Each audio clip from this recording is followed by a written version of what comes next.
Buenas tardes, gracias por acompañarnos en esta transmisión. Continuamos con nuestras actividades del 12º Encuentro Nacional de Investigadores del Ferrocarril en el marco del Encuentro Diálogos. Damos inicio al quinto panel denominado Ferrocarril, Patrimonio y Territorio. Para hacer la presentación de nuestros ponentes de esta tarde, cedo la palabra a la maestra Pilar Pacheco Zamudio, quien será la moderadora de este panel. Le cedo la palabra, maestra.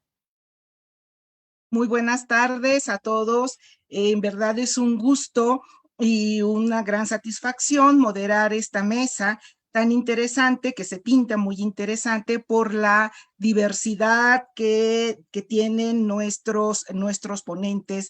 Tienen diferentes ópticas sobre una misma problemática, sobre una misma situación, sobre el ferrocarril. Entonces, bueno, lo que voy a hacer ahora es hacer una breve síntesis curricular de cada uno de ellos, y la verdad es que ustedes se van a dar cuenta de que la discusión que puede haber entre ellos y entre todos ustedes para sus preguntas, se van a dar cuenta que es realmente muy enriquecedora. Bueno, nuestro primer ponente va a ser Noé Luna Mayoral. Noé es arquitecto.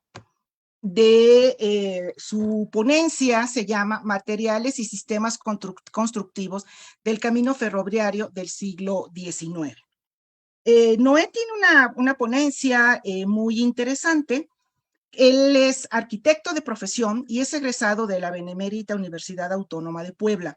Él tiene una amplia experiencia en el desarrollo de proyectos, supervisión y dirección de obra, así como en restauración de inmuebles, como la Escuela Pública José María La Fragua en la propia ciudad de Puebla. Actualmente es becado en la maestría con especialidad, maestría en arquitectura, con especialidad en conservación de patrimonio edificado, también en la Benemérita Universidad Autónoma de Puebla, misma que pertenece al Programa Nacional de Posgrados de Calidad del Consejo Nacional de Ciencia y Tecnología. Él ha abordado temas sobre la terminal, como título, la valoración y conservación de la técnica constructiva en edificios ferroviarios, con el caso de estudios de la estación en Boca del Monte, en el municipio de Esperanza, Puebla. Noé, te cedemos la palabra. Después haré la presentación y la síntesis curricular de nuestro siguiente ponente. Noé, te escuchamos con atención. Muchas gracias.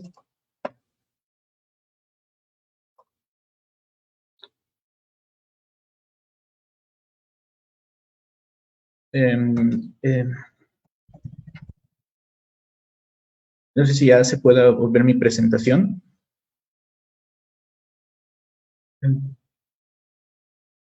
Bueno, perfecto. Antes de comenzar, quiero agradecer a los organizadores de este evento por haber aceptado mi ponencia, que forma parte de la investigación que estoy realizando en la maestría en conservación del patrimonio edificado en la Benemérita Universidad Autónoma de Puebla, y por permitirme este espacio para podérselas representar. Como mi título lo indica, voy a hablar acerca de los materiales y sistemas constructivos del camino ferroviario del siglo XIX. Y con esto me refiero a la primera línea ferroviaria del país, el denominado Ferrocarril Mexicano, principalmente en el tramo que va desde las Cumbres de Maltrata hasta llegar a la estación de Boca del Monte. ¿Cómo comenzó todo? Bueno, como preámbulo, en nuestro país desde el siglo XVI ya existían una red de caminos que comunicaban las principales ciudades que se dedicaban al comercio. Empezaba desde el puerto de Veracruz, donde desembarcaban todos las mercancías y los productos provenientes de Europa, y de ahí se distribuían por las diferentes ciudades importantes que se destinaban al comercio, como es el caso de Jalapa, Orizaba y Córdoba en Veracruz, y de ahí se comunicaban a ciudades más céntricas, como es Huamantla y Nopalucan en Tlaxcala y en la ciudad de Puebla, para finalmente llegar a la capital de nuestro país.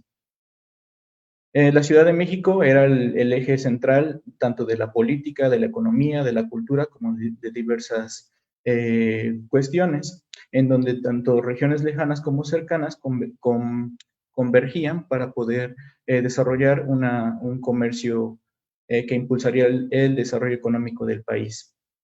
En esa misma época, la revolución industrial estaba en un auge, principalmente en Europa, en Estados Unidos, y al llegar a México, pues no se tuvo ese impulso deseado debido a los problemas económicos que enfrentaba México, debido a las guerras de independencia. Pero, sin embargo, las industrias textiles y mineras fueron las que más florecieron y poco a poco fueron detonando la economía del recién México independiente. Estos caminos que ya estaban establecidos, sin embargo, se encontraban en un mal estado. Cito, el problema de los caminos era su deterioro natural, al que se le agregaba la falta de recursos económicos para darle mantenimiento, sobre todo después de la Guerra de Independencia.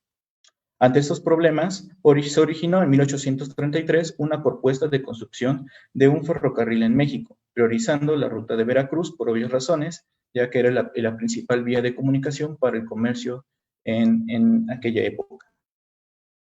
Tuvieron que pasar años para que finalmente, en 1937, el gobierno mexicano otorgara la primera concesión para la construcción de esta línea.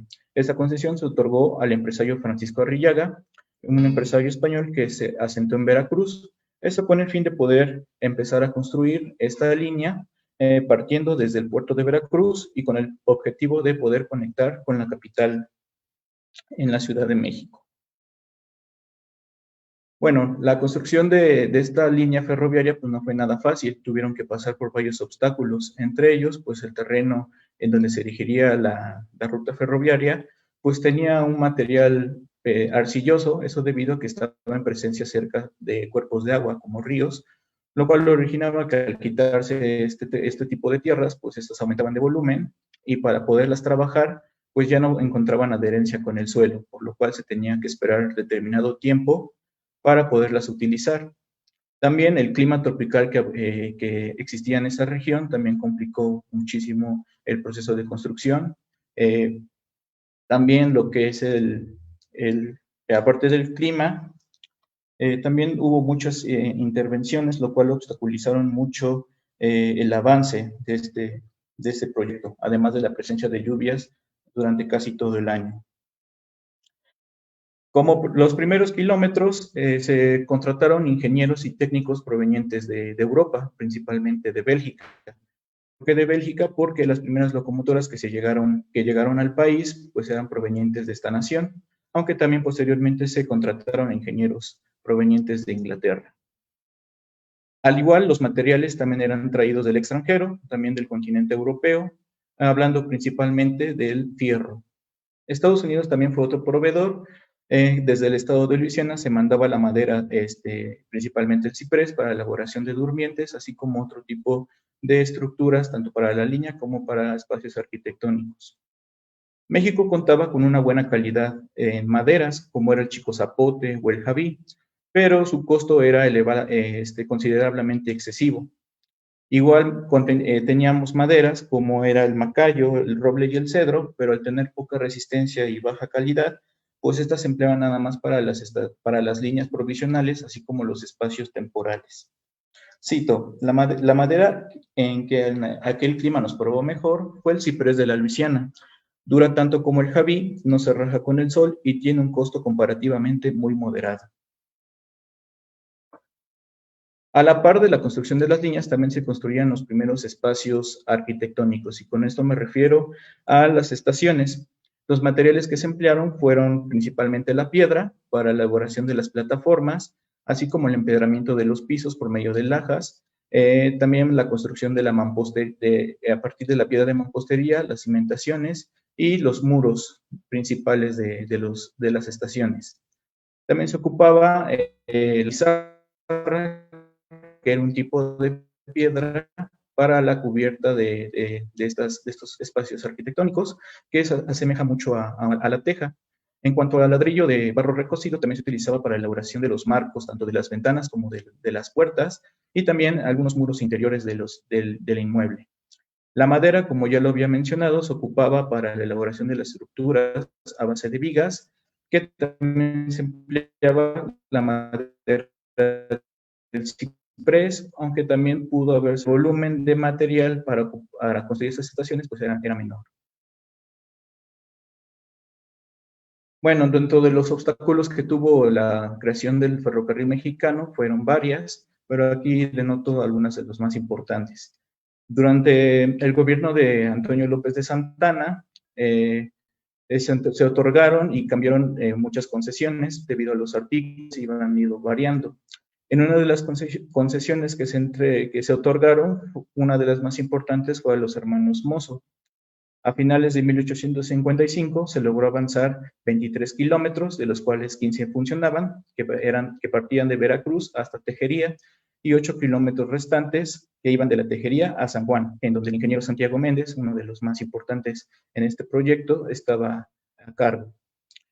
Más adelante, en 1856, los hermanos Mozo, debido a problemas económicos y también con problemas con el gobierno, pues deciden vender la concesión a la familia Escandón.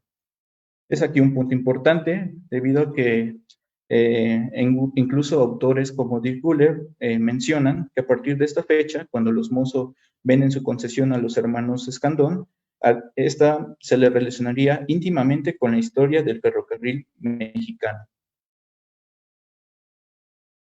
Ya en la administración o en la concesión de los hermanos Escandón, entre lo más destacable fue que se logró contactar y contratar al ingeniero Andrew Talcott, un ingeniero con vasta experiencia en la construcción de ferrocarriles en su país, en Estados Unidos.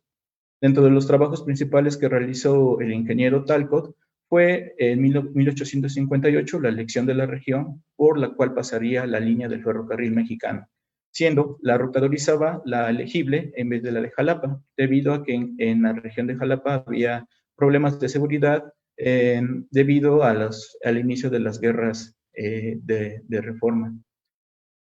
En 1861, uno de los hermanos, Manuel Escandón, argumentó que esta región de Orizaba ofreció un mayor número de población a atender, una derrama económica mayor, lo que beneficiaría a la economía regional y un próspero desarrollo económico nacional. Más adelante, como otro acontecimiento, pues la invasión francesa. Los franceses pues obligaron a que los trabajos se agilizaran para poder extender más línea para su aprovechamiento. Incluso ellos impusieron a su propio ingeniero, el general Charles de Sansac, que junto con el ingeniero Talcott trabajaron en el trayecto y a pesar de sus diferencias lograron acabar 62 kilómetros de ferrocarril entre el puerto de Veracruz y Camarón. Posteriormente también durante el imperio de Maximiliano I veía con buenas expectativas la industria ferrocarrilera, incluso en una de las cartas que redactó a la familia Escandón opina: sin ferrocarril de México a Veracruz, la Ciudad de México no sería una verdadera capital. Durante el imperio, la concesión pasa a la Compañía Limitada del Ferrocarril Imperial Mexicano, esto hasta la decadencia de dicho imperio y posteriormente la fusilación de Maximiliano. Posteriormente, otro acontecimiento, pues el retiro de las tropas francesas y la restauración de la República a cargo de Benito Juárez. Estos acontecimientos obligaron al ingeniero Talcott a abandonar México el 23 de febrero de 1867, por lo cual fue reemplazado por el ingeniero William Cross Buchanan, que es el ingeniero que llevaría a cargo este proyecto hasta su culminación. A partir de 1871, de enero a agosto, se inauguran los tramos de Paso del Macho a Atoyac y de Atoyac a Fortín. A partir de ahí se comienzan los trabajos de los 40 kilómetros del ferrocarril mexicano, pero siendo estos un grado muy de dificultad mayor, debido a que en este tramo pues estaba rodeado de montañas, de cumbres, de desfiladeros, de barrancas, en donde tenían que hacer pendientes de hasta 4% para poder lograr sobrellevar estos obstáculos naturales que ofrecía en el tramo de las cumbres de Maltrata. La altura era de más de 2.400 metros sobre el nivel del mar, en donde ingenieros, técnicos y la mano de obra mexicana y extranjera tenían que arriesgarse a construir todas estas obras de ingeniería. Algunos autores mencionan, cito, tal como dice el señor Crowley, los pedazos de roca que se desprendían alteraban por completo la superficie inferior, habiendo sido necesario suplir el menor tamaño de los estribos de fierro con enormes estribos de mampostería, que se tuvieron que construir en una montaña casi vertical, y en la que los albañiles tenían que estar atados, costando un trabajo inmenso llevar el agua, arena y cal como otros materiales. Una de las más grandes dificultades que había era la falta de agua en todas las cumbres, así que ésta se llevaba del valle al lomo de mulas o burros para uso de los trabajadores. Se debe reconocer la audacia de los trabajadores albañiles de elaborar a las alturas. Sin duda los convierte en verdaderos constructores de las cumbres. El diseño, los cálculos y la ejecución de los trabajos a cargo de ingenieros y técnicos, tanto extranjeros como mexicanos, para ese momento resultaba casi imposible. Incluso Gustavo Vaz y Eduardo L. Gallo refieren que señalar un trazo sobre paredes verticales en abismos profundos, como se hizo entre el Infiernillo y Boca del Monte, en lugares en el que un vértigo o una mala colocación de un pie costaban la vida a aquel que transitaba por estos lugares inaccesibles. Tenía mucho de heroísmo. En ese tramo se construyeron puentes, túneles y taludes y estaciones que se llegaron a hacer hasta más de 1.600 metros de altura. Entre los materiales que se ocuparon fueron la piedra para la mampostería y para el revestimiento de los túneles, así como para el reforzamiento de las estructuras de los puentes, la madera para las estructuras provisionales en cuanto llegara el fierro, y también para la elaboración de los durmientes, los terraplenes, así como la arena y la cal para la adherencia de la mampostería. Entre las obras más destacables de este tramo son los túneles 1 y 2 del tramo de la Bota, el corte de talud o de Dittman, con más de 12 kilómetros de longitud, que venía desde Maltrata hasta el final del tramo de la Bota, el túnel de Bray con más de 90 metros de longitud, el túnel de las Barrancas Gemelas con 122 metros de longitud, siendo este el más largo de la línea, hasta llegar al gran puente de Wimmer. Su nombre se debe al ingeniero que estuvo a cargo en su construcción. Después de haber pasado por estas obras de ingeniería e infraestructura que se lograron construir, llegamos a la estación de Boca del Monte. Aquí haré énfasis en la utilización de los materiales para la construcción de estos inmuebles. Como antecedentes, la estación de Boca del Monte fue construida en 1872. Con ello se culmina la construcción del primer tramo del ferrocarril mexicano. Se inauguró el 1 de enero de 1873 a cargo del presidente Sebastián Lerdo de Tejada.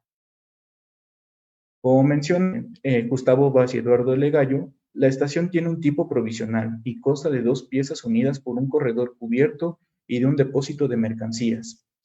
Como se menciona, las estaciones al principio eran de tipo provisional, hasta que después ya de un cierto tipo de estudio, pues ya se construían de una manera más formal.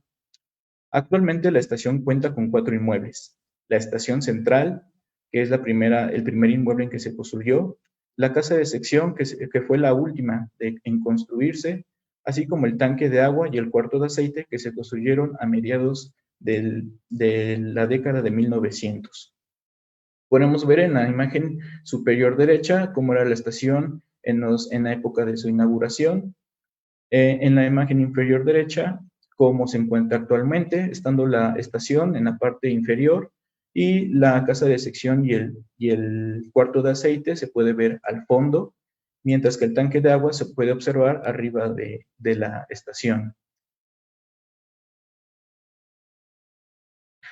También contaban con otros 2 inmuebles que eran el cuarto de bombas, así como la antigua casa de sección, pero lamentablemente ahorita solo se encuentran algunos vestigios de lo que fueron estos inmuebles.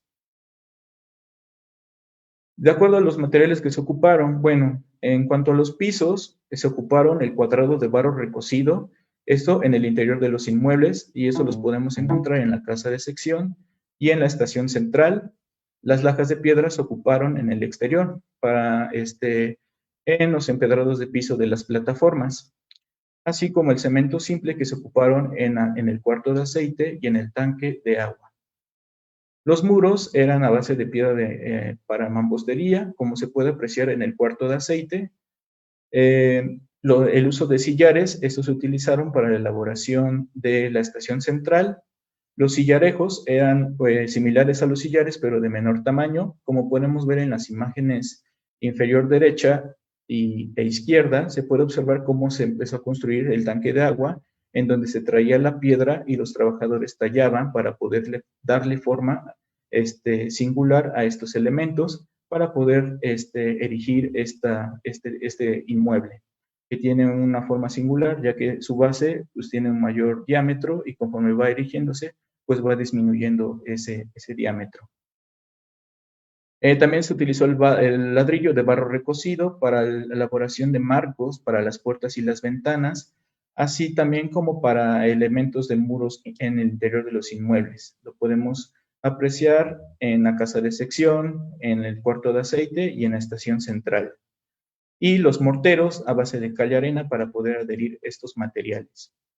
La cubierta interior, esto lo podemos apreciar en la estación central, es a base de un cielo raso a base de láminas de madera. En cuanto a la estructura, en la estación central se utilizó las vigas de madera, que probablemente fueron de ciprés, de chicozapote o de jabí, y en los demás inmuebles que se construyeron posteriormente se utilizaron los rieles de fierro de tipo americano para poder elaborar estos inmuebles. En vez de vigas se utilizaron estos rieles para su construcción. Perfecto. Y por último, la cubierta exterior, estas eran a base de láminas de asbesto o de zinc, que las podemos ver en la estación central, y posteriormente eran cambiadas conforme pasaba el tiempo a láminas galvanizadas. Y el ladrillo de barro recocido, estas conformaban las cubiertas de los inmuebles como el tanque de agua, el cuarto de aceite y muy probablemente a la casa de sección, ya que lamentablemente ahorita ya no se encuentra su cubierta, pero hay vestigios que utilizaron los rieles de tipo americano para su cubierta. Y bueno, como comentario final, la importancia de estudiar los materiales y sistemas constructivos es con el fin de valorar esta parte del patrimonio arquitectónico ferroviario, cuya importancia no radica solamente en su estilo o magnificencia, sino ni en su tamaño o por su historicidad, sino también por aquellos materiales que dan muestra del desarrollo tecnológico de la época. Su importancia también radica en sus pisos, muros y cubiertas, que están impregnados del esfuerzo y dedicación de la gente que trabajó en su construcción, donde albañiles, técnicos, ingenieros, arquitectos, también políticos y empresarios, tanto nacionales como extranjeros, se sumaron a este importante proyecto. Y bueno, con esto concluyo y muchísimas gracias. Pues muchísimas gracias. La verdad es que el tiempo se nos va escuchando estos temas que muchas veces que se empiezan a escuchar, pero todavía nos falta. Creo que durante la ponencia surgieron varias dudas que al final seguramente las sumaré al resto del público que nos está escuchando. Bueno, muchas gracias, Noé. Bueno, vamos a ceder la palabra a Jaime de Jesús Paredes Camacho. Es otra óptica. Tenemos 3 profesionales, como les decía, esta mesa es muy rica porque tenemos 3 profesionales distintos, no solo por su formación académica, sino por la propia experiencia. Bueno, nuestro ponente, Jaime de Jesús Paredes, él es doctor en Derecho y él se doctoró por la UNAM, y su tema fue la concesión administrativa ferroviaria de carga. Es muy interesante la formación que tiene Jaime de Jesús, porque como profesional que, o sea, pocos nos hubiéramos imaginado, está muy vinculado a los temas del ferrocarril. Él además tiene una maestría en ingeniería también por la UNAM y trabajó también el sistema de transporte y la concesión ferroviaria. Tiene un diplomado en administración ferroviaria por la Terminal del Valle de México y la UNAM, de estas universidades. Tiene una especialidad en procesos por Engineer Institute of Canada y finalmente él también tiene experiencia como mecánico eléctrico en especialidad en industria por la UNAM con el tema de la satisfacción al cliente. Bueno, Noé nos va a presentar una ponencia donde él nos va precisamente a hablar de toda esta experiencia que él tiene en estos temas. Te cedemos la palabra, Jaime de Jesús Paredes Camacho, por favor. Gracias. Muchísimas gracias a todos. Primero que nada, quiero agradecer a la maestra Tere Márquez, a Román, por supuesto a la maestra Pilar Pacheco, a la maestra Covadonga Vélez, a Isabel Bonilla, que son las personas con las que he podido colaborar, aprender y participar. Yo recuerdo la primera vez que me dieron la oportunidad de colaborar con ustedes fue en el 4º encuentro de investigadores del ferrocarril. Y bueno, pues lo que voy a presentarles en este momento pues tiene que ver con el tema ferroviario y el derecho administrativo. Mi experiencia he tenido la oportunidad de trabajar desde varias ópticas en el tema ferroviario como proveedor. He estado trabajando en TFM, he sido proveedor de servicios de Ferromex, soy consultor, trabajo con empresas usuarias, entonces, y además imparto la materia de ferrocarriles en la UNAM. Entonces, esto me permite un poco de hacer este análisis y en esa experiencia es cuando me doy cuenta que quisiera yo ahondar en el derecho ferroviario. Y el derecho ferroviario, pues, es algo que no existe. El derecho ferroviario es una materia pendiente que tendría que generarse desde el derecho y desde la ingeniería, porque muy poco analizamos cuáles son para esos proyectos la parte legal, la parte que genera una concesión. Y eso es parte de lo que voy a exponer hoy, pero tiene que ver con el patrimonio público. Mi óptica es que un poco ya lo ha mencionado la maestra Tere Márquez, la misma ponencia inicial del doctor brasileño o la misma de hace un momento, hablaba precisamente de la importancia del patrimonio público para cada uno de los efectos diferentes. El doctor Grunstein hablaba de la comparación entre México, Estados Unidos y Canadá, y entonces estábamos utilizando la referencia histórica en esos momentos. También la doctora que nos habló, por supuesto, del tema de la vía de COVID. O sea, lo que quiero decir es que el patrimonio para mí tiene que ver con la utilidad pública. Toda la historia de patrimonio, como nos acaba de comentar el arquitecto Luna, requiere una serie de elementos históricos y de referencia. Entonces, esos elementos es con base en los que nosotros trabajamos y apoyamos y generamos una serie de perspectivas. Yo lo que creo es que esa historia basada en el patrimonio solamente nos sirve desde mi punto de vista si es útil, si es que existe como materia de estudio, si es que existe como servicio público ferroviario de carga o de pasajeros para los clientes, para la investigación, para la divulgación, para materia de este congreso.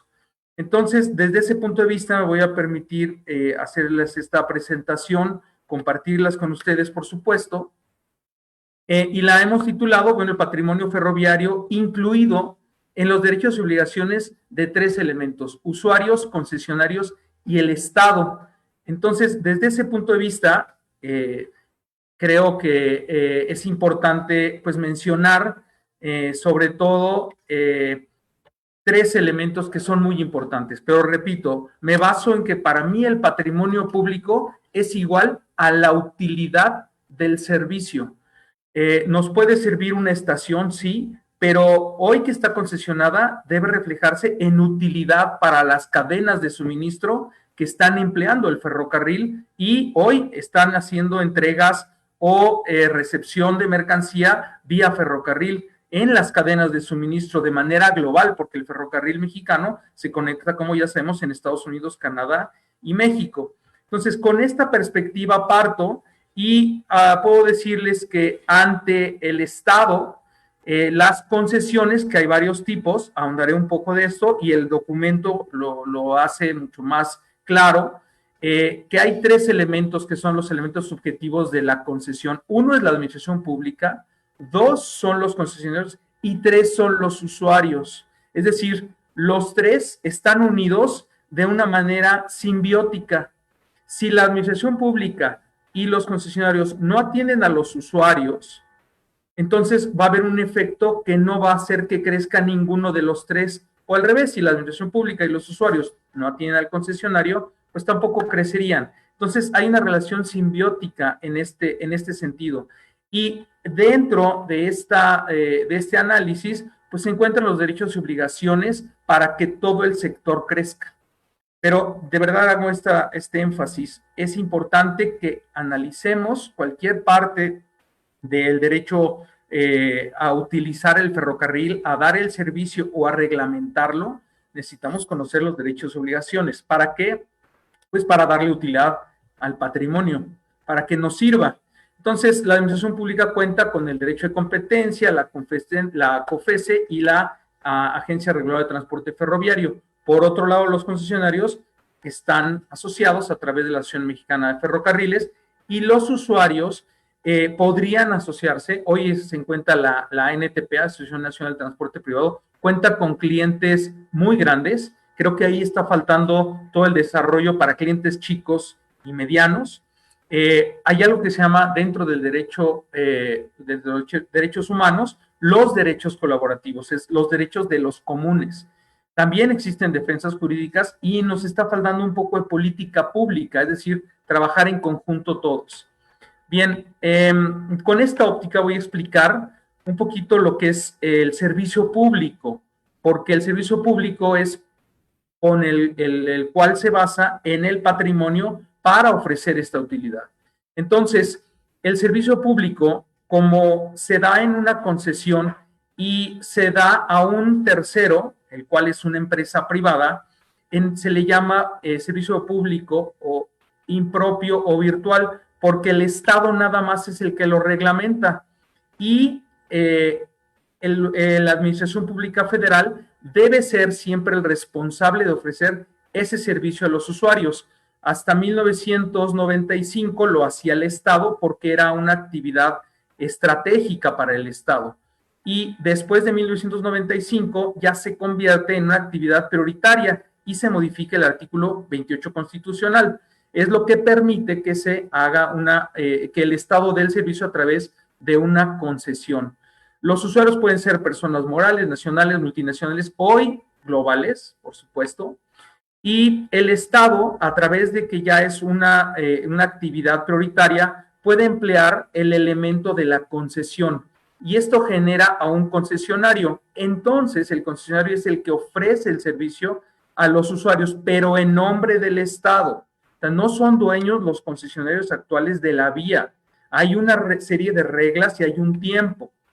Los concesionarios pueden ser nacionales, mixtos o extranjeros, y hay un contrato. Este es un contrato muy especial, porque es un contrato que une a la parte del Estado que debe dar un servicio público bajo ciertas características que mostraré en la siguiente lámina, pero por otro lado también el concesionario es una empresa privada que está encargada de generar dinero para sus socios. Así existe. Entonces es un contrato muy especial en donde el Estado permite al privado utilizar las vías para ofrecer el servicio público en su nombre, pero al mismo tiempo le permite cobrar. ¿Qué ventaja tiene el Estado? Muchas. No es el que gestiona, no es el que invierte, no es el que cobra, no es el que administra. ¿Qué sí hace? Reglamenta y se debe asegurar a través, en este caso, de la Agencia Reguladora de Transporte Ferroviario y de la SCT, de la Dirección de Desarrollo Ferroviario, de que el servicio se otorgue de la mejor forma posible a los usuarios. Cuando se hace esto, el contrato mismo genera unos concesionarios que tienen derechos y obligaciones y genera el país leyes que no teníamos, que se crearon a partir de 1995. Fue la ley del Servicio Ferroviario Mexicano y su reglamento, que es la aplicación. Desde 1837 hasta la fecha, ha habido más de 600 concesiones. Voy a saltar un poquito de esta historia. Nada más mencionar que en el 83 se define qué actividades son estratégicas y cuáles son prioritarias para el Estado. El ferrocarril se mantiene estratégico en el 83, pero en el 95 ya cambia a ser prioritario. Ya mencioné esta parte del marco jurídico que se genera a partir de la concesión y bueno, vale la pena decir que la concesión es a 50 años, prorrogable a 50 más. En 1995 no se había asignado el documento en el cual México se suma a los derechos humanos, que fue en 2011, y eso ya le permite derechos a los usuarios y a los concesionarios, porque está dentro de los derechos colaborativos. En 2016 se genera la Agencia Reguladora de Transporte Ferroviario para verificar y reglamentar. En este sentido, lo que les puedo comentar es que aquí tengo dos esquemas.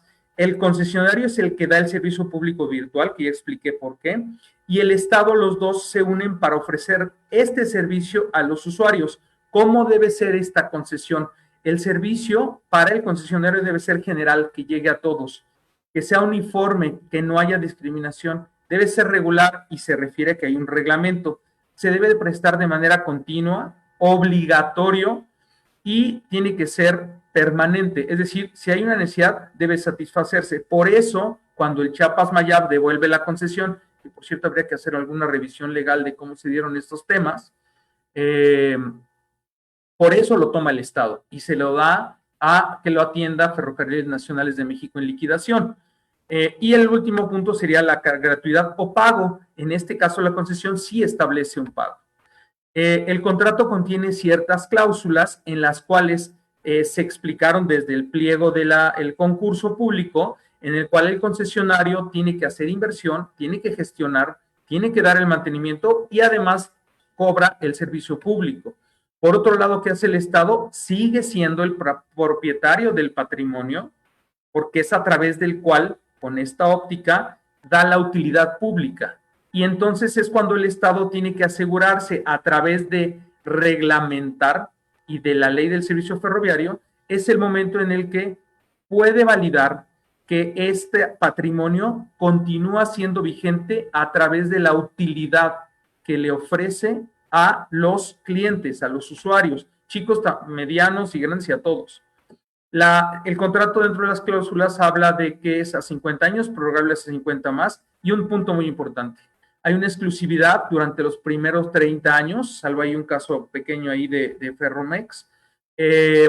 Habla de la reversión, es decir, cuando se acaben los 50 años, si no continuaran otros 50, toda la inversión regresaría al Estado. Entonces es algo muy importante para nosotros cuidar que las inversiones que prometen año con año los concesionarios se estén llevando a cabo, y sí lo están haciendo, y que se mantengan, ¿no? También aquí hay algo muy importante, el Estado siempre tiene la posibilidad de validar que este contrato podría continuar o terminarse antes. Eso es dependiendo de la necesidad y hay cláusulas para esto. Si la necesidad cambia, se acaba o incrementa, el Estado puede ponerlo en la mesa para el concesionario actual. Bien, aquí hablo y todo el documento habla de cuáles son estos derechos y obligaciones de la autoridad concedente. En este caso menciono algunos que son los más importantes. Es el que da las concesiones y modificaciones. Hay una dirección y control a través de reglamentos, genera verificaciones. De hecho, el titular en la plática de ayer en la mañana hablaba precisamente de estas verificaciones. Yo estoy seguro que lo hacen muy bien, tienen un gran equipo de trabajo. Pueden imponer nuevas obligaciones, aplicar penas y caducidad y algo muy importante, tienen que ver siempre por el derecho de competencia y ese es todo un tema económico que vale la pena revisar y aplicar. Después sus obligaciones pues serían asegurar la continuidad del servicio público, intervenir en la competencia, como lo acaban de hacer en el caso de Coatzacoalcos y la industria química. En dado caso de quiebra, bueno, son los que entran, porque de hecho no puede darse a alguien más esta concesión, se entrega a esa persona. El caso de reversión, ya lo hablamos, hace las sanciones, facilita todos los medios posibles para que el concesionario pueda dar su servicio público, presta la protección policial al concesionario en caso de se le obstaculice y tiene que proteger al usuario. Estos son los elementos de la autoridad. Ahora, los concesionarios tienen los derechos de aplicar la tarifa aprobada que se registra ante la SCT, obtener una ganancia, invertir en capitales ipso iure, es decir, por derecho propio, tienen que invertir en esos capitales y seguramente lo han hecho. El titular lo mencionó en su plática, han invertido 850 millones de dólares en 23 años. Usar las exclusividades de las cuales ya hablé, puede ser utilizar el poder de policía para cumplir la norma e imponer a su personal.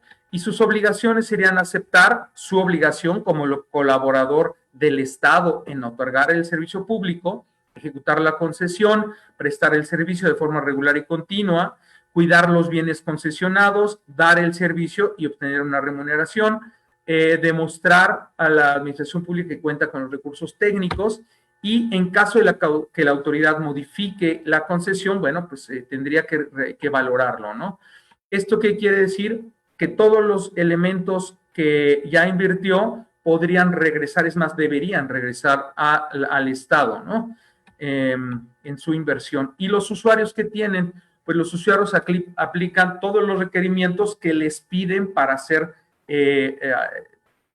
para recibir el servicio público, tienen el derecho de recibir la prestación del servicio público, exigir que sea proporcionado en los términos señalados por la ley, los reglamentos en el título de concesión, contrato, tarifa y reglas de aplicación. Aquí creo que es importante que en el tema de tarifa los clientes conozcan o se les pueda explicar de alguna manera cuáles son la forma de obtener las tarifas TUSE, porque como no lo conocen y nadie lo sabe, no pueden asegurarse que la tarifa que tienen, la fórmula que se debe de emplear para validar que su tarifa está bajo de la TUSE, que es la autorizada por la agencia.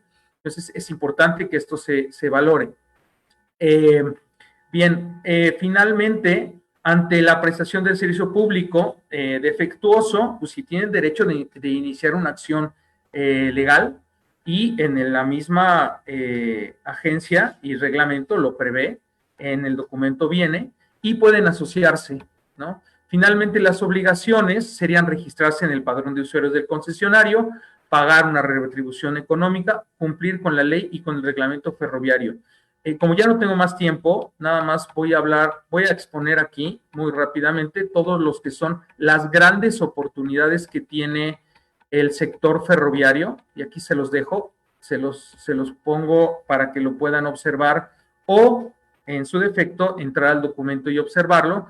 Yo lo que diría es que una de las grandes oportunidades para la utilidad del patrimonio sería hacer crecer los usuarios chicos, medianos y hacer proyectos de conversión de la carretera hacia el ferrocarril. En Europa se generó el proyecto Marco Polo, el cual por un año invertía la Comunidad Europea en una empresa para que se diera cuenta de los beneficios del ferrocarril, porque sí, claro, hay un impacto menor en medio ambiente. Y bueno, estos son todos los temas que hay. Falta política pública ferroviaria. No tenemos una empresa que fabrique riel, que fabrique piezas mecánicas para carros de carga o carros tractivos, lo que es decir, locomotoras, y todo lo estamos importando. Entonces aquí creo que nos falta ese elemento, pero bueno, yo creo que todos hacemos lo mejor que podemos. Les agradezco mucho su tiempo. Nada más me despido con esta cita del doctor Jorge Fernández. Dice: la función del Estado en la realización o cumplimiento de los servicios públicos no es voluntaria, sino obligatoria. Les es impuesta no en un interés privado, sino en un interés de todos. Muchas gracias por su tiempo. Jaime, pues muchísimas gracias y la expectativa de la mesa sigue y sigue de muy alta calidad. Muchísimas gracias, Jaime Paredes. Bueno, vamos a ceder la palabra, sino antes dar una breve síntesis curricular de nuestro siguiente ponente, Miguel Ángel Arroyo. Miguel Ángel Arroyo, permítanme un segundo. Miguel Ángel Arroyo es economista, tuvimos un arquitecto, un abogado, ahora tenemos a un economista egresado de la Universidad Autónoma Metropolitana. Él trabajó la tesis Regulación y Eficiencia de la Industria Ferroviaria en México, el caso del transporte de carga 1995-2017. Actualmente es estudiante de maestría en economía por la Universidad Nacional Autónoma de México y con las líneas de investigación vinculadas a la regulación económica y la política de competencia. Su más reciente investigación, y pronto a publicarse, aborda los esquemas tarifarios aplicados al transporte ferroviario de carga, que es precisamente sobre lo que Miguel Ángel Arroyo nos va a hablar, con la ponencia de la regulación de tarifas en el Servicio Ferroviario Nacional de Carga. Te cedemos la palabra, Miguel Ángel. Sé que este tema da para mucho, pero tienes 20 minutos. Muchas gracias, te cedo la palabra. Muchas gracias. Gracias, empiezo agradeciendo al comité organizador de este encuentro de investigadores del ferrocarril, al Museo Nacional del Ferrocarril y a todos los que hacen esto posible. A mis compañeros ponentes, por supuesto, y a los asistentes virtuales.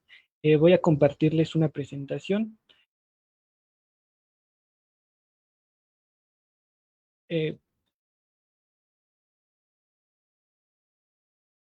Como bien mencionaba la moderadora, esta investigación es parte de mi investigación de maestría es un tema principal que abordo en esta investigación que tiene que ver con la regulación de tarifas en el Servicio Ferroviario Nacional de Carga, a partir de este cambio de paradigma que vivimos en la década de los 90s, que ya conocemos muchos, y que en los últimos años ha tomado una fuerza o una relevancia importante precisamente a partir de la creación de instituciones públicas como la Agencia Reguladora del Transporte Ferroviario en 2015-2016 y la importancia que se señala respecto a tener tarifas de un servicio ferroviario nacional eficientes y en concordancia con un escenario de competencia. Entonces yo planteo aquí una pregunta simple, pero muy determinante y que me parece muy bien para iniciar este diálogo, es de por qué regular los ferrocarriles, ¿no? Yo hablo desde una perspectiva económica, desde la visión de la regulación económica, por supuesto, pero pues esto tiene un ámbito, ya lo vimos, ¿no? En muchos campos de estudio, en el derecho, en la arquitectura, en la historia, etcétera, ¿no? Entonces, yo delimito de inicio que es desde una perspectiva económica. Sí, y aquí tenemos factores económicos para tratar de regular a los ferrocarriles, factores sociales, factores culturales. Yo me centraré en los factores económicos y trataré de darles trataré de explicarles esta visión de cómo se trata de regular a esta industria. Bien, de inicio, la teoría de la regulación económica plantea que es necesaria una intervención estatal, una intervención del Estado cuando existen fallas de mercado. Estas fallas de mercado son características de distintos sectores de la economía y precisamente los ferrocarriles es catalogado como una falla de mercado. ¿Por qué? Porque precisamente cuando vamos al mercado o lo que tratamos de entender como mercado es una negociación entre un oferente y un demandante, es decir, alguien que te ofrece un producto, un servicio y alguien que demande ese producto, ¿no? Y en el mercado pues se determinan los precios. Sin embargo, hay sectores donde esto no sucede porque hay externalidades, ¿no? Estas externalidades son precisamente empresas que por su naturaleza o por sus características tienen una influencia sobre los precios determinante, es decir, el conocido poder de mercado o poder de monopolio. Entonces, cuando existe un poder de mercado de monopolio, el Estado entra a tratar de solucionar estas fallas, ¿no? Entonces, desde visión de la intervención pública, yo creo que está justificada en México, que el sector debe de ser regulado, ¿no? Como mencionaba, hay una agencia reguladora del transporte ferroviario, y lo que ahora se está tratando de acordar y que está todavía a debate es qué tipo de intervención se va a hacer en los ferrocarriles, ¿no? Y aquí se habla mucho de la metodología que se va a utilizar para poder regular estas tarifas ferroviarias. Aquí tenemos un mapa del sistema ferroviario mexicano, y lo que aquí les quiero mostrar es precisamente esta característica que yo les decía del poder de monopolio de estas empresas, ¿no? Ferromex y Ferrosur, que son parte de un mismo grupo empresarial, Grupo México, y Kansas City, que es la otra empresa grande que opera la infraestructura ferroviaria, concentran más del 90% de las vías concesionadas, ¿no? Entonces esto ya nos da un acercamiento hacia el gran poder de mercado que pudieran tener estas empresas en un análisis muy genérico, por supuesto, pero que nos muestra precisamente este posible poder de monopolio, ¿no? A manera de símil, aquí vemos al sistema ferroviario como un sistema nervioso, ¿no? Como en la medicina. ¿Esto qué quiere decir? El sistema nervioso es muy importante para mantener un cuerpo saludable, ¿no?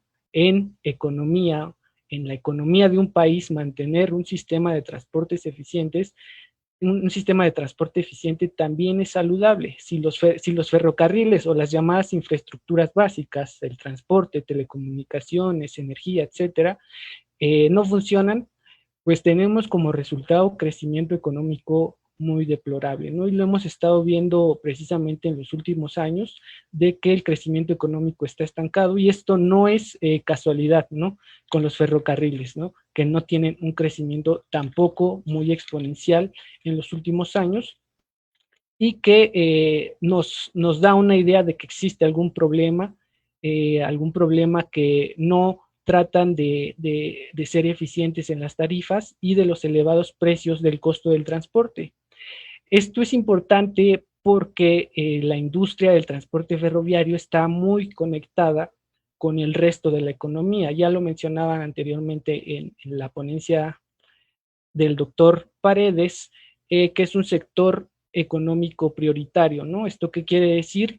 Que guarda un vínculo muy importante con las demás industrias, y que se le llama un arrastre económico, ¿no?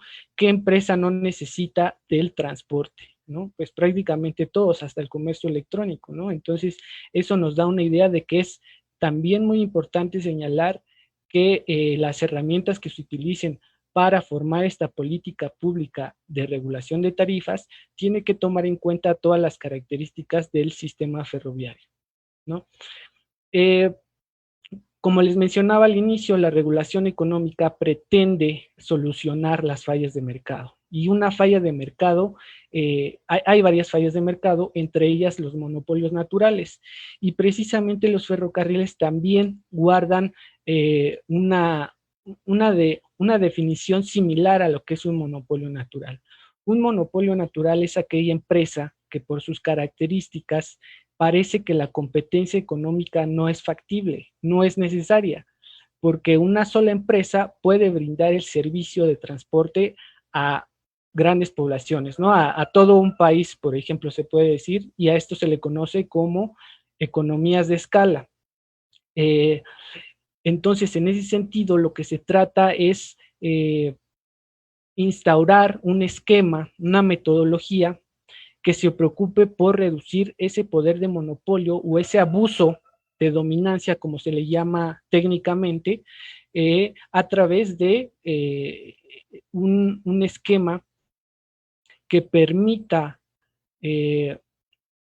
cooptar los costos de una tarifa, pero además permitirle una utilidad razonable a los concesionarios, ¿no? No es cuestión de pelearse tampoco con los concesionarios, porque está bajo un esquema privado, pero sí tratar de actuar como un árbitro, ¿no? Eso es lo que se trata con la regulación de tarifas. Y bueno, esta gráfica, lo que les quiero mostrar con esta gráfica es la importancia que debe de generar un consenso en qué esquema se va a utilizar, porque el sector ferroviario es un sector orientado al sector externo, al comercio exterior. No es un secreto que las empresas ferroviarias en México están muy conectadas con las empresas ferroviarias en Canadá y Estados Unidos, y las relaciones comerciales están aumentando. Entonces, en ese sentido, plantear un esquema que va en contra de toda una organización transnacional de la región norteamericana, perdón por el sonido del gallito, me está avisando del tiempo, si se escucha. Pero, como les decía, entonces este esquema tiene que ir en concordancia con los esquemas tarifarios de Estados Unidos y Canadá. Entonces, ya de entrada se nos va a, se reduce los esquemas que tenemos disponible para poder regular a los ferrocarriles, ¿no?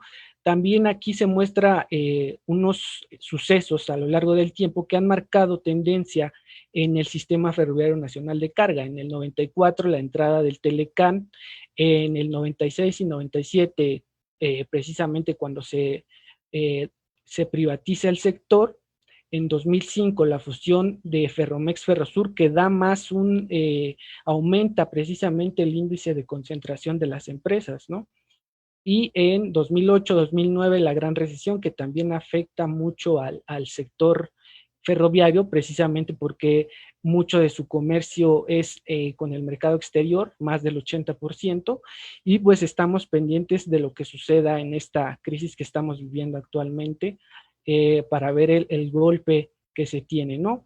Pero en general, trayendo un poco este análisis al presente, volvemos a ver la firma de un nuevo tratado de comercio que no va en el mismo sentido que se ha venido trabajando desde la década de los 90, ¿no? Entonces, no parece ser que el sector tenga un cambio tan grande con estas políticas proteccionistas que se han dado en todo el mundo, por lo menos en transporte, ¿no? Por lo menos en transporte ferroviario sigue el aumento de las relaciones comerciales transnacionales, y sigue precisamente este fenómeno de la fusión y adquisición empresarial, ¿no? Incluso se habla de un nuevo tiempo de fusiones ferroviarias, ¿no? En Estados Unidos y Canadá. En México no lo creo, ya son solamente 2 empresas, pero pues estaremos pendientes de lo que suceda. Actualmente, ¿cuáles son los retos de la regulación ferroviaria?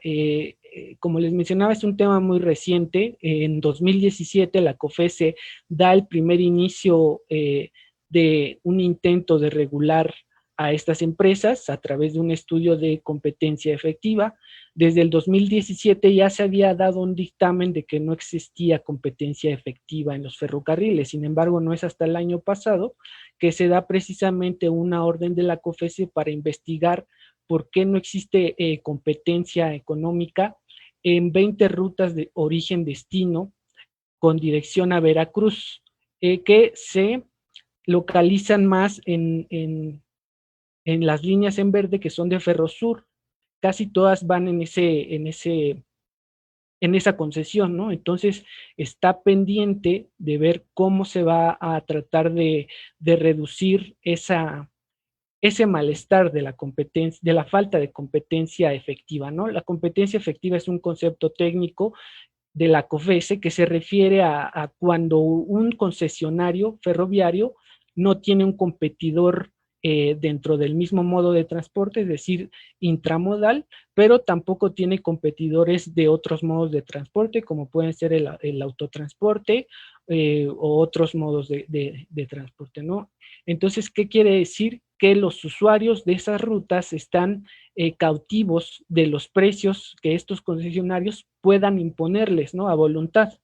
Es precisamente donde la regulación de tarifas entra, y ahí la función de la agencia reguladora es donde se hace valer, ¿no? La agencia reguladora tiene varias funciones, pero entre las principales está la de regular, ¿no? De ahí su nombre también. Y esta institución está encargada de dar el esquema que mejor se adecua a la situación. El 16 de agosto de este año, hace 2 meses prácticamente, se da la primera publicación de la metodología que se va a utilizar para iniciar la regulación de tarifas, ¿no? Esta metodología se centra en las 20 rutas que les mencionaba y recoge varios esquemas de regulación. Enseguida les muestro un mapa para que sea un poco más claro, pero en general se está trabajando con este esquema de tarifas y en el demás, digamos, en los demás sectores donde participa el ferrocarril se sigue utilizando las mismas tarifas que se utilizan normalmente, que se registran ante la Secretaría de Comunicaciones y Transportes y donde no hay tanta intervención gubernamental hasta que se demuestre lo contrario, ¿no? Hasta que la COFESE vuelva a hacer un estudio y vuelva a determinar dónde se tienen que dónde se tiene que intervenir, ¿no? Y bueno, del otro lado tenemos a los concesionarios también que quedan pendientes a estas determinaciones, a este dictamen, y por lo que he leído en las noticias recientemente, parece ser que aunque Kansas City no está o no se muestra tan afectado con esta regulación, sí está en desacuerdo un poco con la metodología que se está utilizando, ¿no? Ellos tienen su derecho de audiencia para acordar o negociar un poco cómo se está haciendo esta metodología, pero como les menciono, es un tema que está todavía vigente.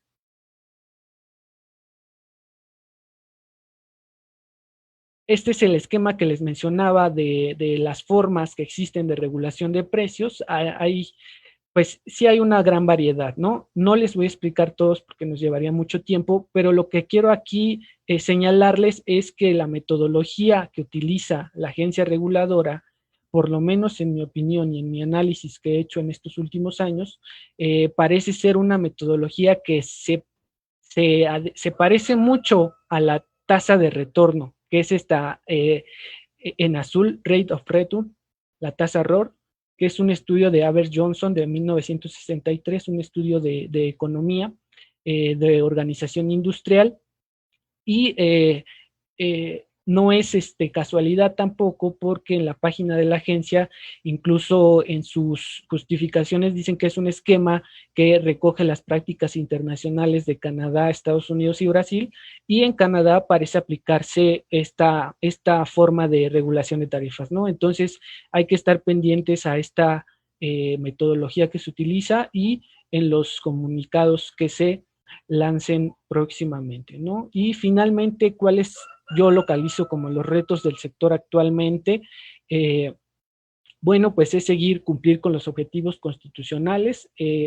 A manera de conclusión, yo diría, el problema principal para poder ejercer una buena regulación económica es atender el problema de la competencia económica, la falta de la competencia económica, y para ello se tiene que cumplir con el objetivo primordial, el 28 constitucional de la Constitución Política, el primero de la ley reglamentaria del servicio ferroviario no se cumple actualmente, es decir, que el Estado sea rector del buen desarrollo del sistema ferroviario, el segundo de la Ley Federal de Competencia Económica y otros que también se localizan en distintas jurisdicciones, ¿no? Conciliar intereses precisamente para que no haya esta tendencia a no querer ser regulados, a no someterse, digamos. Entonces debe haber una voluntad empresarial sin confrontación también por parte de la agencia reguladora.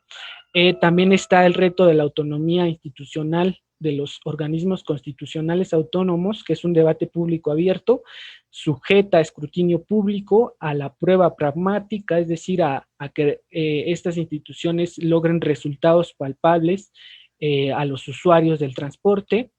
Y algo también muy importante que es resaltar los beneficios intrínsecos del transporte ferroviario comparados, por ejemplo, con otros modos de transporte. Igual en la ponencia anterior nos mostraba el doctor Paez un montón de opciones que tiene el ferrocarril para ser atendidos, ¿no? Yo diría también que difusión de información del sector sería muy importante, resaltando los beneficios de utilizar un transporte ferroviario de carga y, por supuesto, seguir aumentando los estudios del sector. Yo me encontré cuando estudiaba estos temas con poca bibliografía para el caso de México y me parece que es importante, por eso agradezco el espacio en este diálogo, seguir aumentando los estudios del sector desde pues prácticamente todas las perspectivas. Y eso es todo. Muchas gracias por su atención.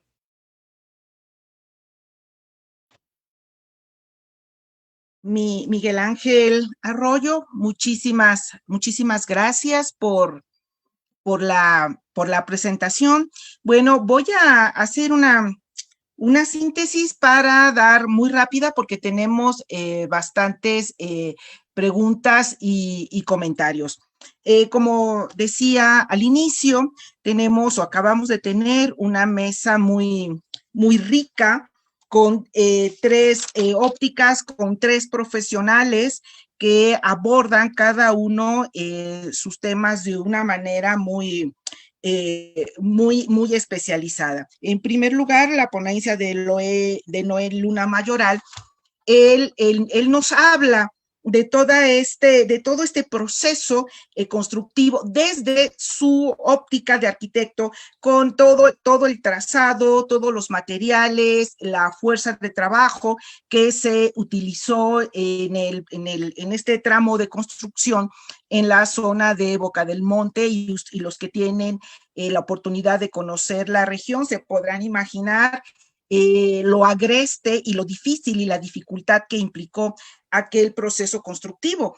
Y yo me pregunto, en este caso, ¿no? Porque nos habla de ladrillo, nos habla de vigas, nos habla de piedra, pero también es interesante ver cómo toda la construcción del ferrocarril se convierte en un detonante económico, no solamente, digamos, no solamente por lo que viene, y retomando un poco lo que nos dijeron nuestros excelentes ponentes que vinieron después de Noé, sino ver al ferrocarril como aquel que permite y obliga el desarrollo económico, social, cultural, la integración del país, que era uno de los aspectos que urgía en ese momento, sino también en detonantes de todos los materiales que implica la construcción, de dónde vienen todo eso y la fuerza de trabajo que se dedica a hacer los ladrillos, por ejemplo, ¿no? Y también la especialidad, no solamente en ingenieros, no solamente en arquitectos, sino también la especialidad de los albañiles, porque picar piedra y hacer ladrillos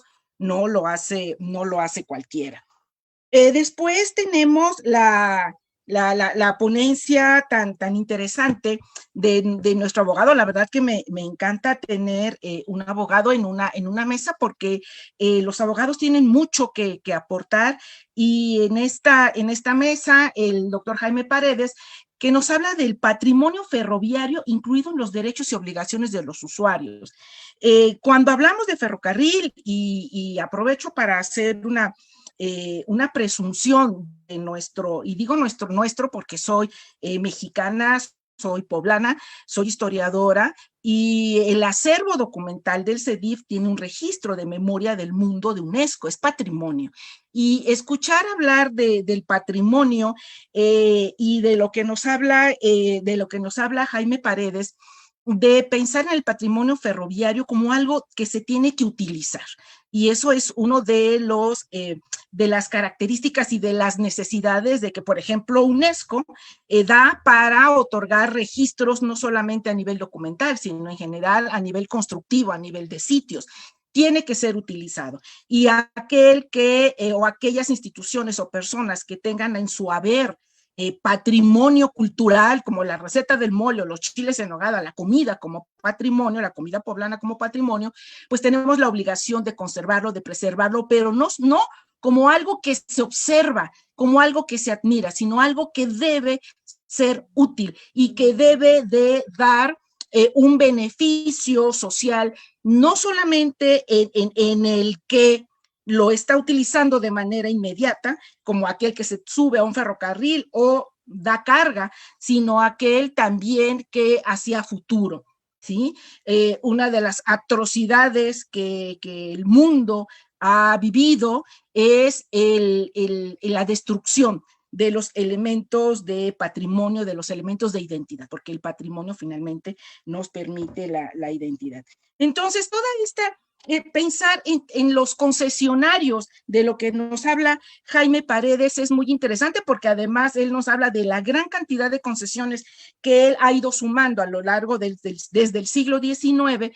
Pues pensemos que una de las grandes profesiones o actividades económicas, llamémosle así, del porfiriato, fueron aquellas personas que lograron obtener, aprovechar relaciones con el poder para hacerse de concesiones constructivas de agua y de uso que promovían a su vez el desarrollo social, tecnológico y económico. Y es precisamente de lo que Jaime Paredes nos habla, nada más en el tema de los derechos y de las obligaciones que tiene el Estado y que tienen los concesionarios, pero sin perder nunca de vista que tenemos a tres factores: Estado, que es el que otorga la concesión, el concesionario que recibe, pero a su vez al usuario, aquel que se ve beneficiado de la concesión. Y luego, ahí como a veces de repente se nos olvida que hay un usuario, que debe de ser un beneficiario y que el fin último de la concesión, sea cual sea, es la ciudadanía, es la población, es el usuario de la concesión de la que se trate. Y finalmente, pues tenemos esta ponencia tan valiosa de Miguel Ángel Arroyo, que desde una perspectiva y desde una óptica más bien teórica sobre la regulación de las tarifas en el servicio ferroviario en materia de carga, pues tiene una relación, pienso yo, muy estrecha con la ponencia o con el trabajo que nos presentó Jaime Paredes, ¿no? Él como economista, como teórico, incluso pues está planteando una situación muy nueva, ¿no? Muy nueva, a la que todavía en México están surgiendo necesidades legislativas para regular el tema de las tarifas, y el tema de las tarifas vinculado sobre todo a esta situación peculiar, le quiero llamar, sobre este monopolio natural o no de lo que se ha dado en las empresas del ferrocarril, porque el Ferrocarriles Nacionales de México se declara en quiebra. Sin embargo, ¿no? A través de concesiones que se han concentrado en tres grandes empresas, finalmente ahora tenemos el reto, según lo que nos dijo nuestro ponente, sobre el hacer que se abran las empresas, que se abran y que se permita esta regulación ante las tarifas de carga, abrir finalmente todas estas opciones para, vinculado con lo que nos decía Jaime Paredes, pensar en el usuario. ¿Sí? En el usuario, no solamente del beneficio, no solamente del usuario del producto, sino también del usuario, como las concesiones finalmente, ¿no? De a quién se están dando las concesiones y de quiénes se están viendo ante la necesidad de la regulación de las tarifas por todas estas mercancías de carga, que básicamente el ferrocarril mexicano es un ferrocarril que está más orientado a la carga, fundamentalmente a la carga, y a la carga vinculada al sector externo. Bueno, a mí creo que van a coincidir todos que hemos tenido una mesa muy rica, que cada uno de nuestros ponentes podría darnos una conferencia de 1 hora, 1 hora y media, un curso sobre todo lo que tiene en los diferentes aspectos y profesiones que nos tienen. Bueno, tenemos saludos de las personas que nos están haciendo favor de ver. Veo, por ejemplo, ahí tenemos saludos por supuesto, muchísimas gracias, maestra Tere Márquez. No la vemos, pero sabemos que usted siempre está como angelito detrás de nosotros. Tenemos aquí una comentario de Alejandro Ahumada. Dice: ¿algún correo para hacer algunas preguntas en particular al doctor Paredes? Ya, si quieren, al finalizar, podemos ya pasarle los datos para que para que se puedan establecer directamente contacto con él. También Víctor Domínguez pide el contacto de Noé Luna Mayoral. Hay felicitaciones de Alfredo Briano y de Juan Cabuto, y me manda a saludar. Muchísimas gracias.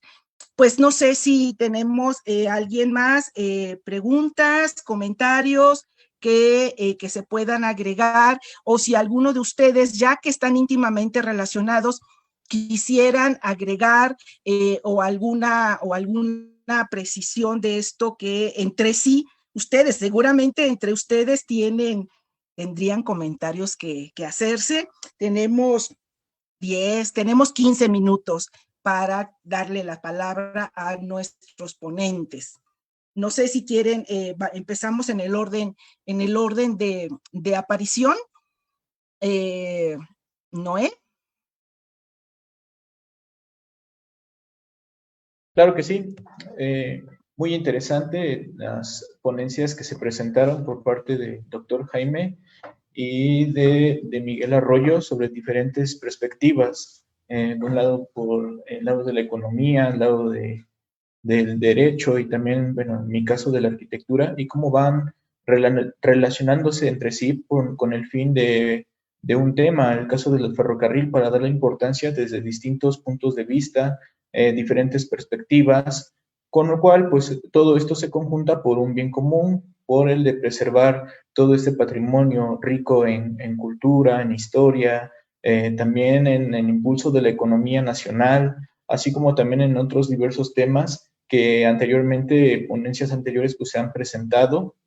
Y pues es muy particular todo este enriquecimiento de conocimientos que por mi parte algunos desconocía, y ahora pues ya tengo un panorama más abierto, más amplio sobre otros temas. Y pues esto, con estas ponencias, pues es ese propósito de poder conocer, de poder dar tu punto de vista sobre en este tema que es el patrimonio ferroviario, y también poder aprender sobre otros ponentes de diversos temas.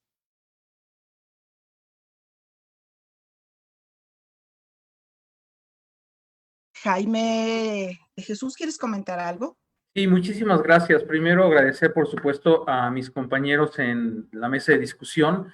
Creo que son muy interesantes ambas ponencias. Tengo el gusto de haber conocido en algún momento al licenciado Miguel Arroyo y de formar parte de su tesis de licenciatura. Siempre ha sido una persona que propone. No hay nada en este tema que él está investigando. Creo que ahí habría mucho que desarrollar en el tema de economía. El caso Ferromex Ferrosur es un tema que nadie toca. Hay que hacer una valoración desde el punto de vista académico, que es el que nos corresponde. Y yo creo que hay mucho también desde lo que hay que desarrollar. Agradecerle, maestra Pacheco, estoy seguro, con lo que usted acaba de resumir, que tiene una idea muy clara de lo que los tres presentamos. Entonces la felicito por esa capacidad de resumen. Entonces, pues esos serían mis comentarios. Muchas gracias. Muchísimas gracias por su comentario. Tengo aquí saludos que dan para cada uno de los ponentes, pero le cedo la palabra a Miguel Arroyo y finalizo con los saludos que tenemos para cada uno de ustedes. Miguel Arroyo, ¿quieres comentar algo, por favor? Sí, gracias. De igual manera, agradeciendo a todos mis compañeros ponentes, a usted, a la doctora Pacheco, y igual, son temas muy interesantes. Yo creo que la presentación del arquitecto Noé da para mucho también en estudiar en regulación. No sé si recuerdan, planteaba los factores económicos, sociales y culturales. Yo creo que los factores arquitectónicos tienen que ser estudiados también desde esta perspectiva. Y por el lado del doctor Paredes, por supuesto, el patrimonio ferroviario también es importante analizarlo, y más en este periodo. Yo creo que es un periodo de un punto de quiebre, donde el futuro cercano, digamos, cuando se acaben las concesiones y el derecho de exclusividad de vía, va a dar para mucho debate abierto y mucho análisis que parece va en el sentido correcto en esta mesa. Gracias. Pues Muchísimas gracias. Voy a leer los saludos que cada uno de ustedes tienen y felicitaciones.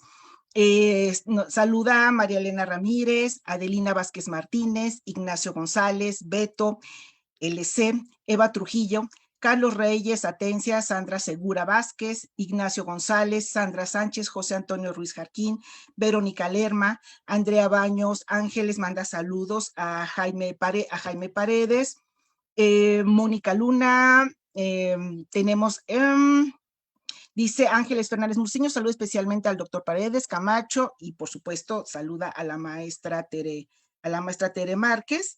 Tenemos aquí otras preguntas. Permítame un segundo.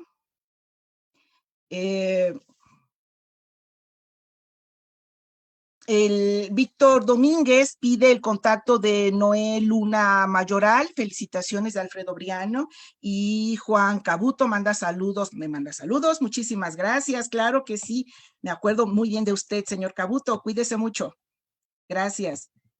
Y tenemos más saludos, a ver si nos da tiempo. Dice, tenemos saludos de los usuarios Alfredo, esto ya, Carlos Reyes Atencia, Sandra Segura, Mónica Luna, mandan saludos de que Ángeles Fernández Muciño saluda especialmente a Jaime Paredes, Camacho, la maestra Tere también, y felicitaciones de Yves Bren.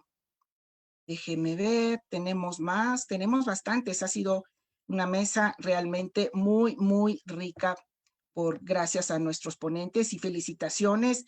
Bueno, felicitaciones, pero es obvio por el gran personal tan profesional que tiene el Museo Nacional de los Ferrocarriles, esta mesa que ha sido muy, muy, muy rica.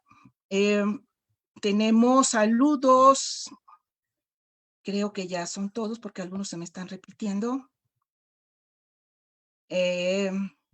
Aquí hay una pregunta.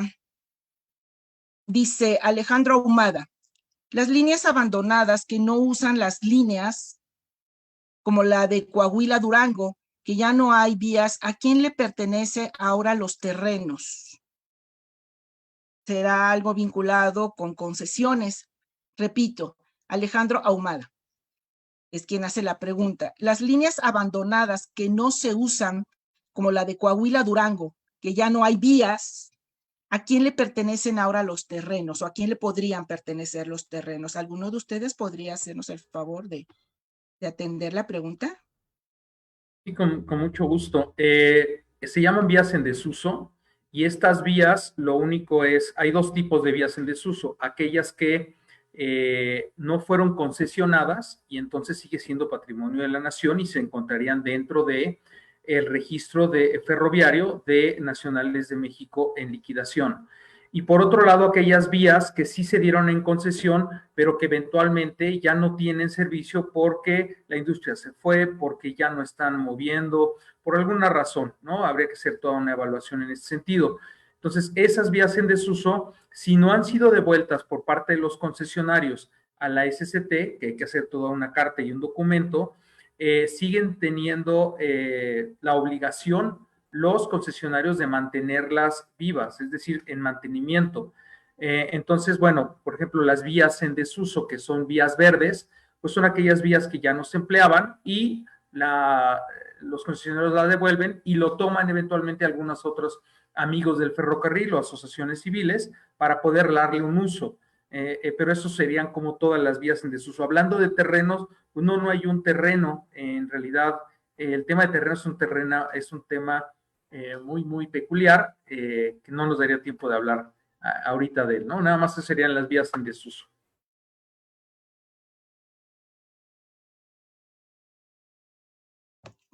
Muchísimas gracias, Jaime Paredes. Pues, Cobis Covadonga, tú dime, pues ha sido realmente una mesa que da para un congreso propio. Muchas felicidades a cada uno de los ponentes y muy agradecida al Museo Nacional de los Ferrocarriles por la invitación y por permitirme el gusto de compartir con ustedes esta estupenda mesa de trabajo. Muy buenas tardes. Pues agradecidos nos estamos nosotros, maestra Pilar, por esta gran colaboración que hizo para este panel, y por supuesto, pues a nuestros excelentes ponentes de esta tarde. Les agradecemos.